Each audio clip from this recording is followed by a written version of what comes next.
Hello and welcome to the next talk of the CD Foundation Conference. In this talk, we're going to talk about DevOps patterns and item patterns for continuous software updates. Before we dig into the patterns themselves, let's ask ourselves, why do we need software updates at all? Obviously, there is some software that doesn't need to be updated. BC, for example, is a command line calculator that was updated last time 20 years ago. And it makes sense. Since then, the terminal didn't change much and the rules of math didn't change. So we don't really need to update anything. But that's not the case most of the time. Most of the time, we are the reason for updates. We are the users and we want updates. We want new features, and we want those features yesterday or now. Obviously, this pressure that we apply on the producers of software generate the need for software updates. Another reason would be security. Security vulnerabilities have to be patched as fast as possible with software updates. So the faster we know how to update our software, the better we are protected from security vulnerabilities. And you can see how the industry and the snapshot of the industry in DevOps is the State of DevOps report. And you can see how the industry, this example survived 31,000 different organizations. The industry is getting there. Every fifth organization, 20%, is called by the State of DevOps report the elite performers. And what do elite performers do? They update as frequently as they want to. The on-demand, multiple deploys a day ability means that they can update whenever they want. And the reason why there are companies that are so successful is that it's not a new idea. The shortened feedback cycle, the update as soon as possible, is with us for more than 20 years. Extreme Programming, 1998, advocates for short feedback.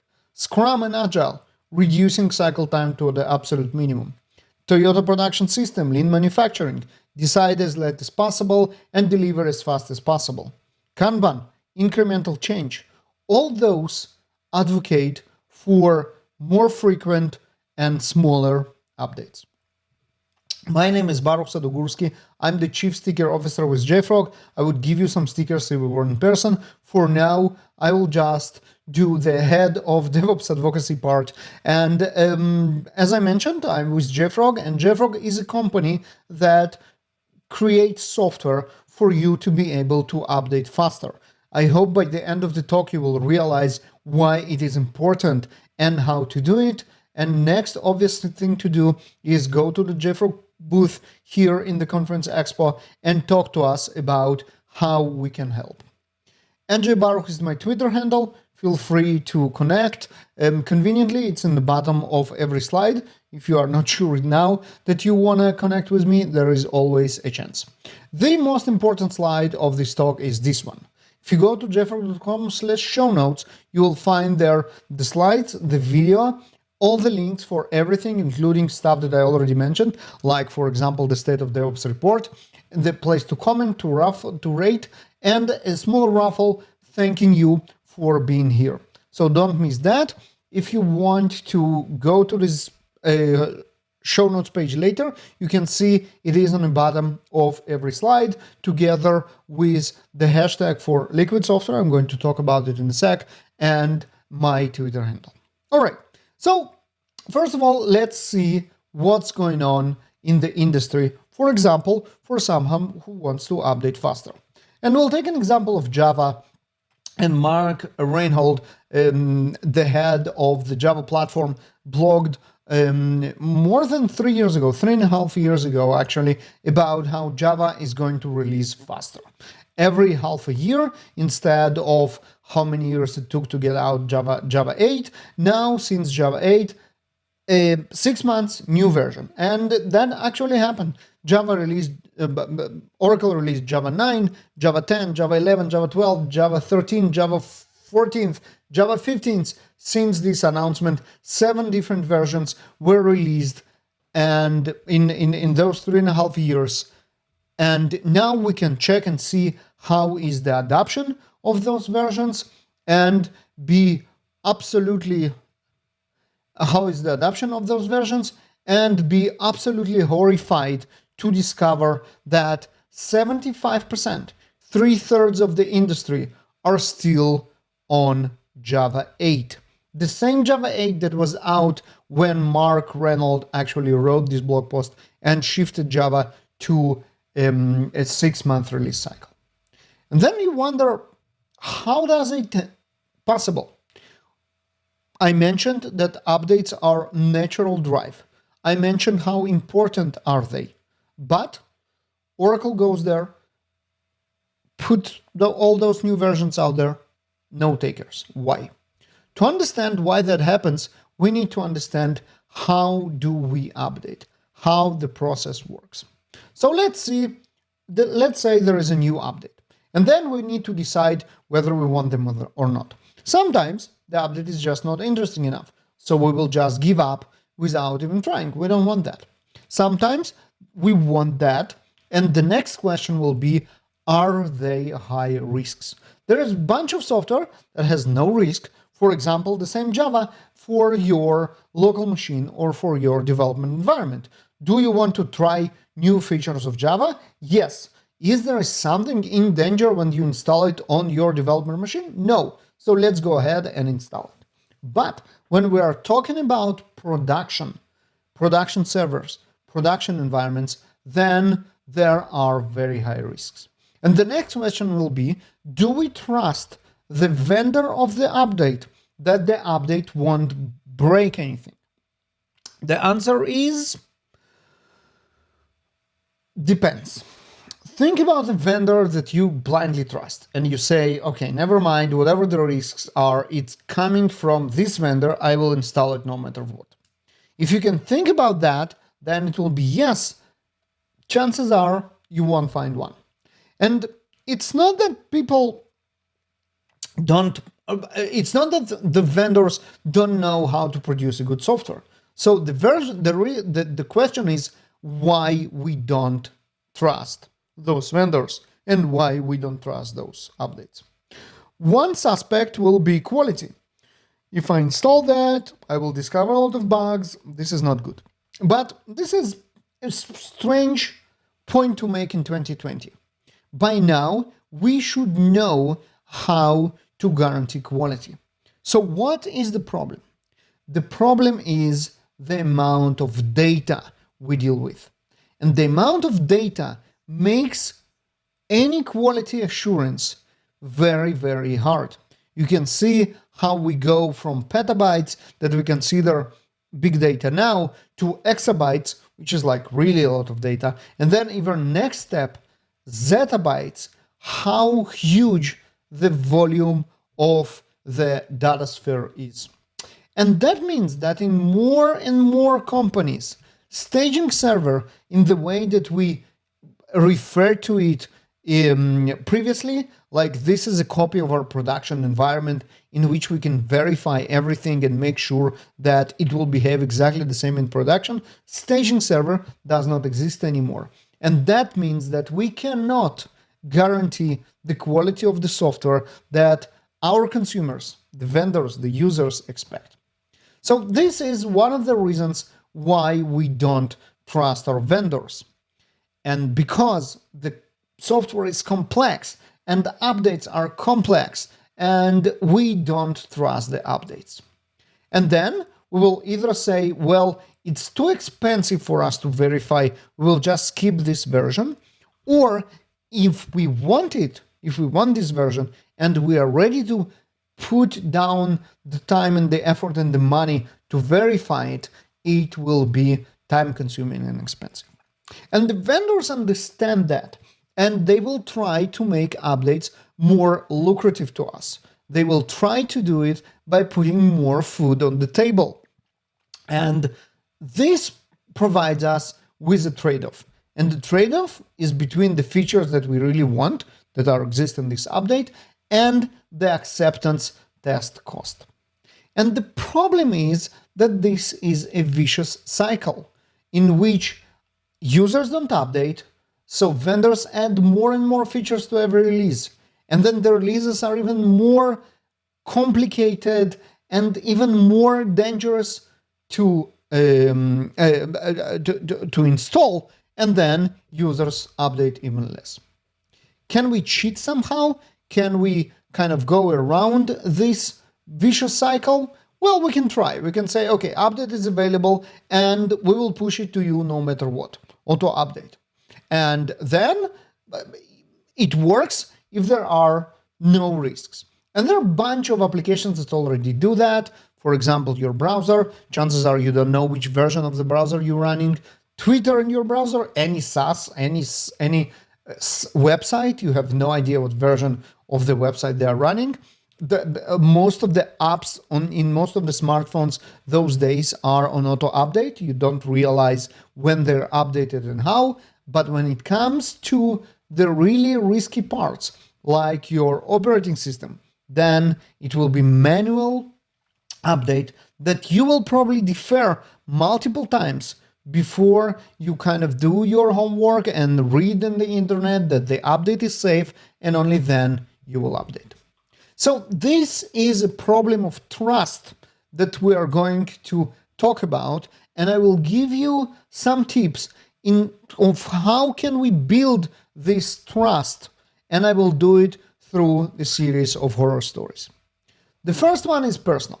Google makes Wi-Fi routers for many years now, and those routers are updated over the air. The first one was called Hub. It was a third-party provider from TP-Link and I think Cisco maybe, and another provider, and those were the first over-the-air updating routers from Google. I bought one, I was very happy, and then 3.5 years ago I was on a conference, like physically I flew there on the plane, and I was like in another location other than home. That was amazing. And then my wife calls me, she got back from work, also she was like in the office, and she comes back to home, like a completely bizarre concept. And then she's like, Baruch, the kids are sitting in the dark. And I'm like, what happened? It's like, there is a power outage. And she's like, no, the internet is down. And they shout, Alexa, turn on the light, Alexa, turn on the light, and nothing happens. And well, this day the kids learned that there are physical switches on the wall, and we went to investigate what happened with the internet. And the internet provider assured that they're fine, and then I get this email. And this email is, greetings from Google, sorry, we pushed a software update to your router and it reset your router to default settings, to factory settings. And now it cannot connect to the internet, and there is nothing we can do because it's not connected to the internet. So go ahead and reset up your router manually. Now, to get this email, I need the internet, which I don't have. Well, that's small problems to have. And obviously that wasn't such a big of a thing, but it could be much worse. Sometimes updates can go catastrophically wrong and over-the-air patch cannot reach the device, but fix for it can be very expensive. For example, we're talking about a solar panel array somewhere in the desert. Getting there is very expensive, and getting there takes times in which you lose money. So instead of getting there physically and reconfigure, you can have a previous version saved on the device prior to update, and then you roll back in case the problem occurred. Now, this is not a new concept. This is a screenshot from Windows 98, just because I didn't find a screenshot from Windows 95. But even back then, when you plugged in your new video card and changed the resolution of the display, this is the message that you saw. And if you didn't see it, that was the local rollback. The timer went up, ran out, and then it was reset to the previous setting as local rollback should do. So maybe we should get back to the roots of Windows 95. And this is an example, the router is an example of IoT, and you might say, well, it's not really related to us, but I would claim that T in IoT means everything. It means your like normal network and your servers and your cloud and your serverless. Everything is IoT, and the principles that we are talking about are applicable for all of them. Something else to borrow from IoT are self-updating cars. What can possibly go wrong? Here is a Jaguar I-Pace, amazing, beautiful, very expensive car, released last year.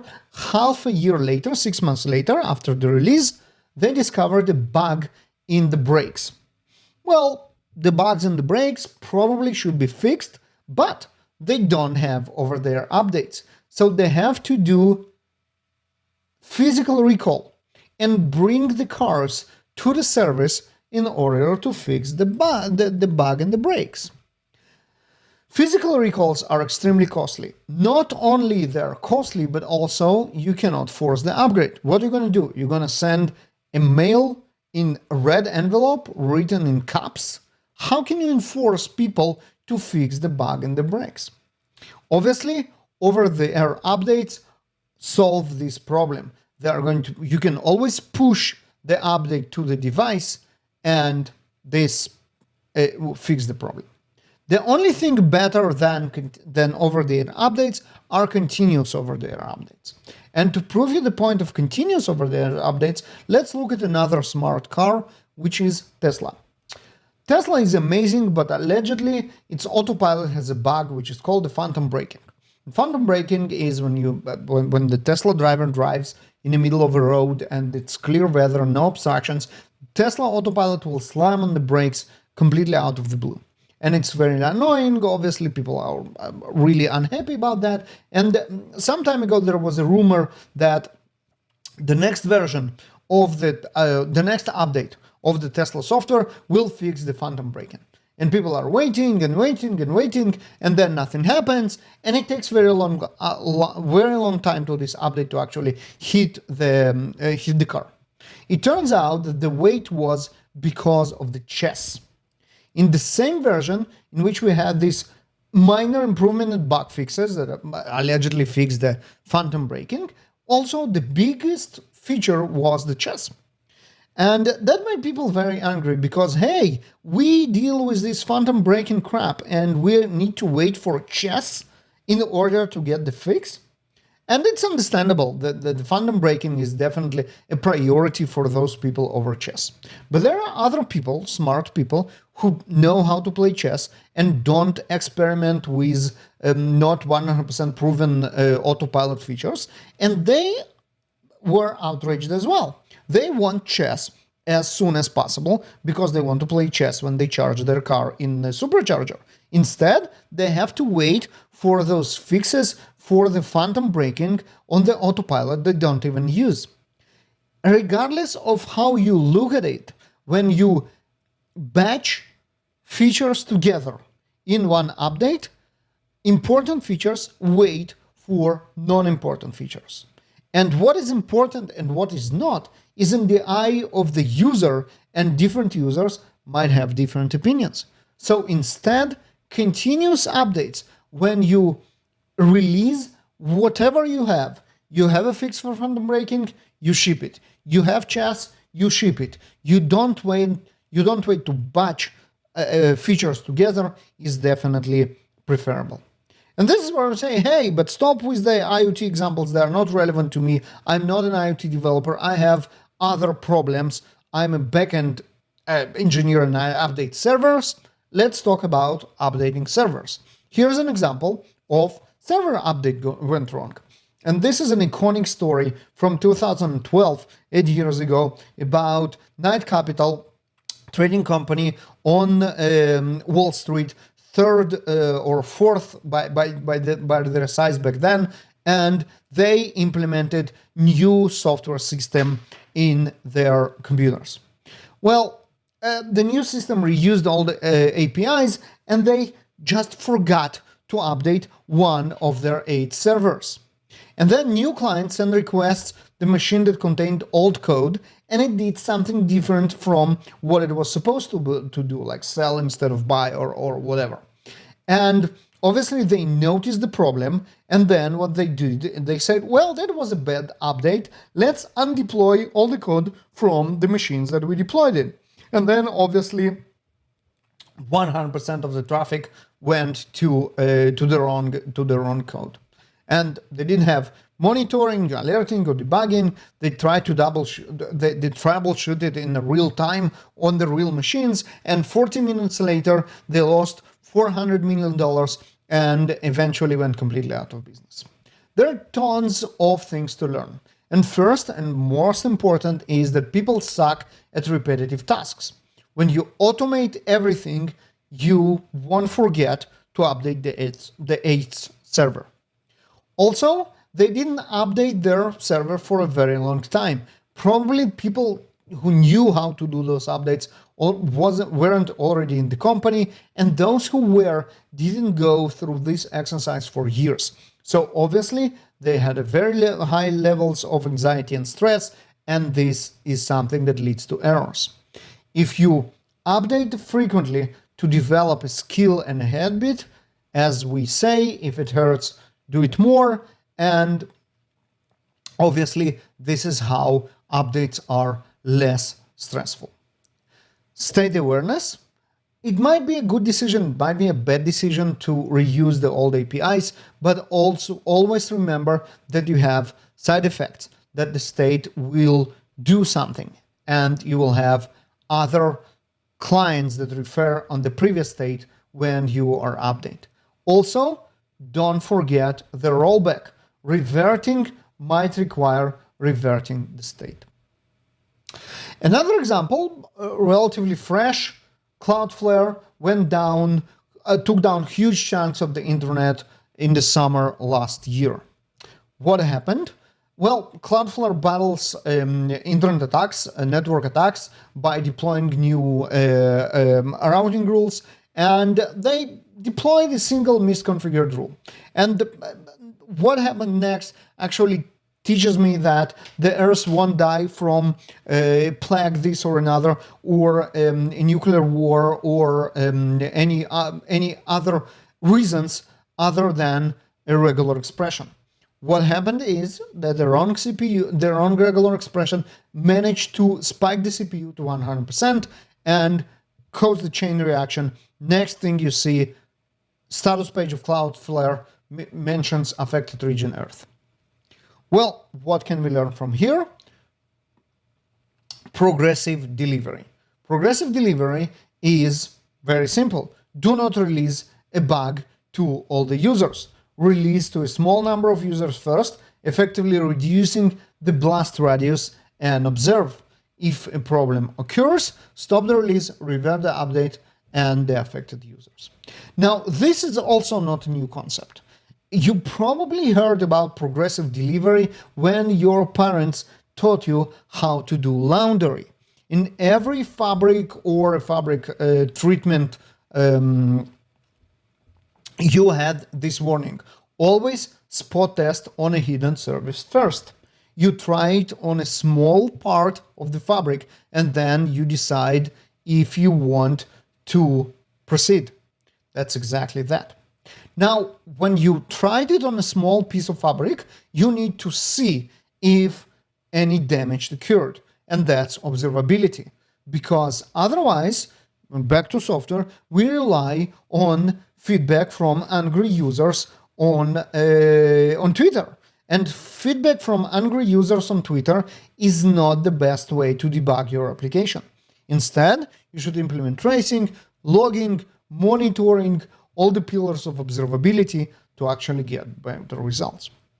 And then, when you have a problem, what do? Fixes might have time and users suffer in the meanwhile. Instead, you can implement a rollback, the ability to deploy previous version without delay. And then obviously you just roll back and then you start to fix the problem. Now, the problem is that sometimes the rollbacks are not available. For example, if you are a mobile developer and you work with Apple Play Store, Apple App Store or Google Play Store, on both platforms, rollbacks are not available. If you want to roll back something, you need to rename the version to the next version, submit it for review, although they just review it, it's your previous version, but anyway, you submit it for review, and only then you can start pushing it to your users. So what you can do in the meanwhile is toggle features of your application on and off programmatically using REST API. And this is obviously a solution if you don't have rollback. So that was Cloudflare 2019, exactly 1 year forward, and July 2020, Cloudflare takes huge chunk of the internet down again. Now, the funny part is it was exactly the same. They were doing maintenance on your Chicago segment, and they wanted to reroute the network Chicago traffic through Atlanta. Guess what? Regular expression went wrong, and they managed to route all the traffic in the world through Atlanta. Obviously, Atlanta crashed. Some other node took over.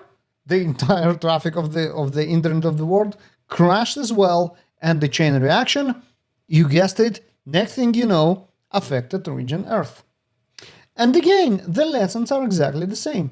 Automated deployment, people suck at repetitive tasks. If you try to reconfigure your network manually, you will make mistakes because we're all humans. Instead, automate everything. So, to summarize, continuous updates are frequent, automatic, tested, progressively delivered, state-aware, observable, and kind of an extra credit task, local rollback. And then we build this trust with providing good updates. And next thing you know, you will get your users to update through automatic update, whether you have risks or not, because they trust you. And this is done. Our goal is to transition from bulk and rare software updates to extremely tiny and extremely frequent software updates. So tiny and so frequent that they provide an illusion of software flowing from development to the update target. We call it the liquid software vision, hence the tag on the bottom of every slide.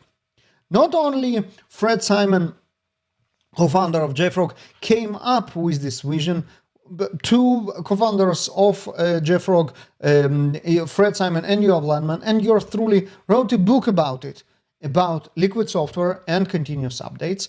And I will be happy to send you a copy of this book if you contact me through DMs on Twitter or maybe on LinkedIn or email. Wherever you find me, let me know. I will be happy to ship the book to you. The last thing I want to talk about for the couple of minutes that I have left are the corner cases. Do they exist? Probably they do. Updating some medical machine during the surgery, probably not the best idea. But they're much less frequent as you might think. And let's take an extreme example. A plane. Should we update a plane mid-flight? Airbus 350 has a memory leak. It has to be restarted every 149 hours. And you might say, well, I don't fly Airbus 350 anymore. But how about the Dreamliner? Boeing 787 has a register leak and have to be restarted every 51 days. And now let's imagine you fly from California to Japan over Pacific, or to Australia over Pacific. There are no land in sight.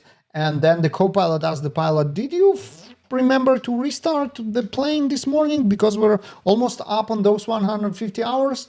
And the captain no, I forgot. What do I do next? Wouldn't it be nice to actually fix the memory leak before the plane crashes?